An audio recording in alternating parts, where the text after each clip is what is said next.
Enfin, la grande et la petite histoire de leur ville les passionne. Max et Simon alimentent un site web dédié aux aspects et aux lieux méconnus du Havre. Un travail minutieux qui nécessite beaucoup d'enquête, vous le verrez.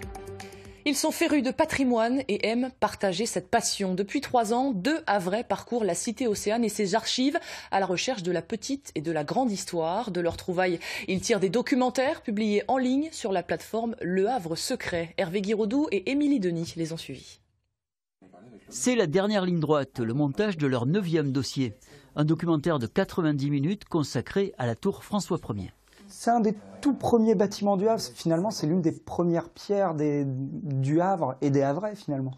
Et donc, retrouver cette tour et son emplacement d'origine, c'est un peu retrouver notre toute première pierre, quoi.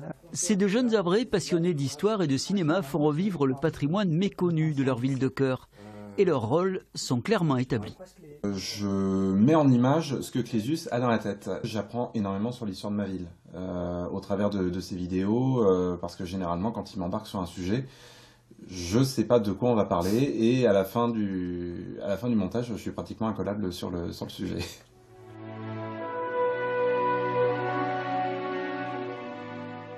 Oh, je vois ce que vous cherchez, mes jeunes amis. Un énorme travail de recherche, d'écriture, puis le tournage et le montage. L'utilisation de la 3D, enfin, permet de s'immerger totalement dans le sujet. Ça fait drôle d'imaginer qu'elle était là, puis t'as plus rien aujourd'hui. Nous voici quai de Southampton, où était implantée la tour. On est dans l'eau, là. Là, on est dans l'eau, ouais. Ah ouais. Je pense qu'on est dans l'eau, et le quai doit se situer à peu près vraiment au niveau de l'herbe, là, avec la tour qui est juste ici. Le patrimoine havrais, c'est aussi ce vestige de la Seconde Guerre mondiale. C'est un petit remorqueur américain qui a permis au Havre de se reconstruire dans l'immédiate après-guerre.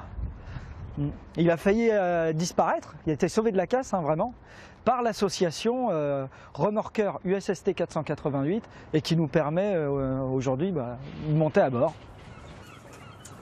Une histoire de moins en moins secrète puisque plus de 5000 personnes suivent régulièrement leur site internet.